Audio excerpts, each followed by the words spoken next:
Hari ibyo tubona ubu bikadutangaza, gucikamo ibice kw'amadini. Buri munsi havuka imiryango ishingiye ku myemerere, hakaba amatorero mashya abarirwa mu bihumbi. Uyu munsi iyo urebye abantu bo mu isi bafite imyemerere yo gusenga Imana imwe gusa cyangwa se icyo twakwita monoteyizime, bafite umukurambere umwe ari we Aburahamu, nabo ntibari mu idini rimwe. Bagabanije mu madini atatu akomeye mu isi kandi y'ingenzi. Ayo madini ni Abayahudi, Abakristo n'Abayisilamu. Muri ayo madini atatu naho usanga harimo utundi duce twinshi dufite ibyo batavugaho rumwe, bityo amadini agakomeza kuvuka buri munsi. Buri muntu itsinda ry'imyizerere arimo aba yumva ari ryo ry'ukuri, abandi barayobye. Iyo muganiriye aba yumva yakora uko ashoboye kose kugira ngo akwemeze, akuzane ku ruhande rw'imyizerere ye, kuko aba yumva ari we uri mu kuri. Gusa n'ubundi abantu ntiduteye kimwe, ntitungana, ntitureshya, kandi ntidukunda kimwe, ntitunanga kimwe. Kuba rero n'imyizerere yacu yaba itandukanye nta gitangaza kirimo. Ese waba wari uzi ko no mu gihe cya Yesu mu idini rya Kiyahudi naho ryo ryari rifitemo udutsiko tutavugaga rumwe? Iyi ni Cano Murwanashyaka Siriyake. Tugiye kurebera hamwe udutsiko twari mu idini ya Kiyuda two mu gihe cya Yesu ndetse na Pawulo. Ikaze. Tumwe mu dutsiko tw'ingenzi twavuga nk'utwari dukomeye ku idini ya Kiyahudi. Agatsiko ka mbere kari agatsiko k'abaherezabitambo. Abaherezabitambo bakomokaga mu muryango wa Aroni, bari bagabanyijemo ibyiciro 24. Tubisanga mu gitabo cya mbere cy'ibyo ku ngoma ibice 24, umurongo wa mbere kugeza ku wa 19. Muri Bibiliya ntagatifu ikoreshwa na Kiliziya Gatulika ni igitabo cya mbere cy'amateka ibice 24, umurongo wa mbere kugeza ku wa 19. Twanabisanga kandi mu butumwa bwiza bwa Yesu Kristo uko bwanditswe na Luka igice cya mbere umurongo wa 5 kugeza ku wa 10. Abaherezabitambo bari bashinzwe gutamba ibitambo muri hekalu. Buri wese yagiraga igihe cye cyo gukora muri hekalu, ubundi agasubira mu mirimo yisanzwe. Bari benshi mu gihe cya Yesu. Irindi tsinda rya kabiri ryari itsinda ry'abigisha amategeko. Bari abafarisayo bize amategeko ya Mose ndetse na Bibiliya, bakaba bari bashinzwe kubisobanurira rubanda. Tubisanga mu butumwa bwiza bwa Yesu Kristo uko bwanditswe na Mariko ibice 7 umurongo wa mbere kugeza ku wa 9. Abigisha amategeko barwanyaga Yesu kubera ishyari. Bari bamufitiye ishyari ryinshi kugeza n'ubwo bemeza ko ibitangaza akora aba yahanzweho n'amadayimoni cyangwa se n'imyuka mibi. Tubisanga mu butumwa bwiza nk'uko bwanditswe na Mariko ibice 12 umurongo wa 28, mu butumwa bwiza bwa Yesu Kristo. Nanone mu gihe cya Yesu ndetse na Pawulo hari udutsiko twakoranaga n'aya matsinda amaze kuvuga haruguru. Utwo dutsiko harimo Abalewi. Abalewi bari abafasha b'abaherezabitambo cyane cyane mu gihe cyo gutura ibitambo muri hekalu y'i Yerusalemu.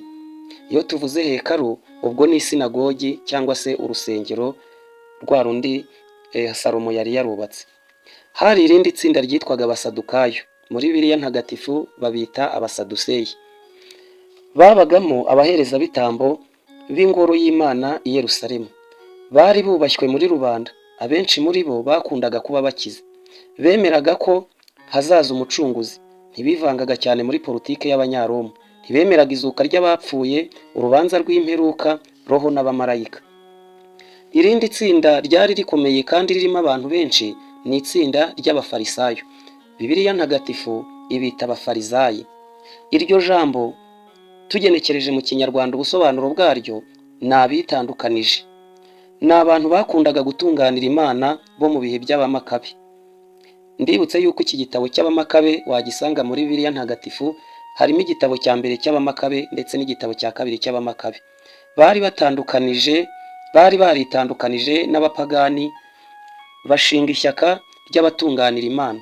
Bubahaga Imana cyane, bagasenga cyane kandi bagakurikiza amategeko ya Mose, ariko bakiyongereraho n'utundi ducogocogo. Utwo ducogocogo tundi tw'amategeko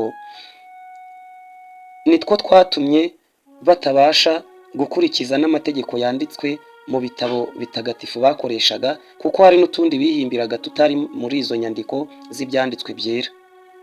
Maze iyobokamana ryabo akenshi bakarisimbuza utwo dutegeko. nibo bari benshi kurusha abasadukayo cyangwa se abasaduseyi nk'uko Bibiliya ntagatifu ibita. Abenshi bari abarayiki, bivuze ko ntacyo bari bashinzwe mu by'ingoro y'i Yerusalemu, kandi bari no mu rwego rwa rubanda rwa giseseka. Bemeraga bo izuka ry'abapfuye bitandukanye n'abasadukayo, kuko bo ntibemeraga izuka ry'abapfuye. Bari bategereje umucunguzi n'ingoma y'Imana. Ubwo bivuze ko bemeraga ko hazaza Mesiya, bari bamutegereje. Bamwe muri bo ibyo bakoraga byose, kubera ko byabaga ari ibyo kwiyerurutsa gusa, imbere mu mitima yabo nta cyagendaga. Bagiraga ubwirasi butuma basuzugura abandi bantu. Yesu yababwiraga ko ari indyarya. Tubisanga mu butumwa bwiza bwa Yesu Kristo uko bwanditswe na Matayo, ibice 23, umurongo wa 13 kugeza ku wa 15. Irindi tsinda ryariho mu gihe cya Yesu na Pawulo ni iryitwaga iry'abazerote. Abazerote ibitekerezo byinshi bari babisangiye n'abafarisayo. Umutegetsi wabo yari Imana gusa. Ntibavugaga rumwe n'ubutegetsi bw'Abanyaroma. Akaba ari nayo mpamvu bakundaga gukora imyivumbagatanyo, bigaragambya bashaka kwigenga, kuko mu gihe cya Yesu igihugu cy'i Yudaya cyari cyarakoronijwe n'ubwami bw'abami bw'Abaromani, bukiyomekaho nk'intara, ndetse bashyiraho Herode nka guverineri w'iyo ntara wategekeraga umwami w'abami w'Abaroma witwaga Kayizari Augusto. Iyo myivumbagatanyo Bibiliya yivuzeho dushobora kuyisanga mu butumwa bwiza bwa Yesu Kristo uko bwanditswe na Mariko, ibice 15, umurongo wa 6 kugeza ku wa 15. Nanone mu gihe cya Yesu na Pawulo hari utundi dutsiko twakoranaga cyane n'Abanyaroma, cyangwa se n'ubwami bw'abami bw'Abanyaroma. Hari agatsiko kitwaga ak'abapubulikani cyangwa se abasoresha. Abangaba bari bashinzwe gusoreshereza Abanyaroma muri rubanda. Ibyo byatumaga Abayahudi batabakunda, cyane cyane abafarisayo, kuko barasoreshaga, bagasoresha umusoro wagenwe, ariko rimwe na rimwe bakanirengerezaho inyungu y'indamu mbi yabo. Bityo rero abafarisayo bakabita abapagani. Yesu yakundaga kubakira. Dusanga irindi tsinda ryitwaga abakera mu by'umuryango cyangwa se abakuru b'imiryango. Abangaba nabo bakoranaga n'ubwami bw'abami bw'Abanyaroma cyane. Binjizaga umusoro mwinshi mu Banyaroma kuko bari bafite umutungo mwinshi. Nicyo gituma Abanyaroma babafataga nk'abantu b'ingenzi, kuko bari bafite ubutunzi harimo nk'amasambu n'ibindi. Nta gaciro bari bafite mu by'idini, nabo bari nk'abarayiki. Nanone hariho irindi tsinda ryitwaga Abaherodiyani. Abaherodiyani ni abantu bari batsimbaraye ku mwami Herode. Tubisanga mu butumwa bwiza bwa Yesu Kristo uko bwanditswe na Mariko, ibice 3, umurongo wa 6, ndetse n'ibice 12, umurongo wa 13. Bifuzaga ko nta wundi mwami wamusimbura ku butegetsi, bityo bakamurwanira ishyaka. Mu gihe cya Yesu ndetse na Paulo hariho utundi dutsiko twanengwaga n'Abayahudi, nubwo nabo bari Abayahudi bagenzi babo. Muri two ngiye kubabwiramo tubiri tw'ingenzi. Agatsiko ka mbere kasuzugurwaga n'ubundi bakitaga akabasuzuguritse. Bari abantu bari bafite ubumuga bw'umubiri butandukanye, urugero nk'ababembe, abacumbagira, impumyi, ibipfamatwi, abapfakazi n'imfubyi n'abandi.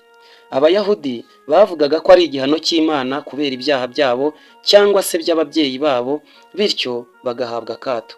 Harimo kandi n'irindi tsinda ry'Abanyasamariya. Abanyasamariya bari abaturage bo mu karere ka Samariya.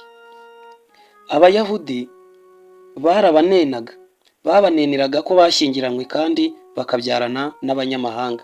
Bibutse ko Abasamariya nabo bari Abisiraheli, ari muri ya miryango 10 mu gihe cyo gucikamo kabiri kw'igihugu cya Isiraheli ku ngoma y'umwami Robowamu. Yerobowamu yazamukanye Samariya n'imiryango 10, iyindi 2 isigara i Yudaya, ariyo yitwaga nyine abaturage bayo aribo bitwaga Abayahudi. Rero Abayahudi banenaga aba Banyasamariya, babanenera ko bashyingiranwaga n'abanyamahanga kandi bakanabyarana n'abanyamahanga. Ntabwo Abanyasamariya basengeraga i Yerusalemu, ahubwo bari bafite urusengero rwabo i Garizimu. Bavandimwe, nshuti z'umusaraba, bene data, mbashimiye ko mwakurikiye ikiganiro kitubwira udutsiko twariho mu gihe cya Pawulo ndetse na Yesu. Wifuza kujya ubona ibindi biganiro bivuga ku mateka nk'aya ndetse n'ubundi bumenyi utaruzi, nagushishikarizaga gukora subscribe cyangwa sabone kugira ngo uko dushyizeho ikiganiro ujye ubona amamenyesha akumenyesha ko kigiyeho, bityo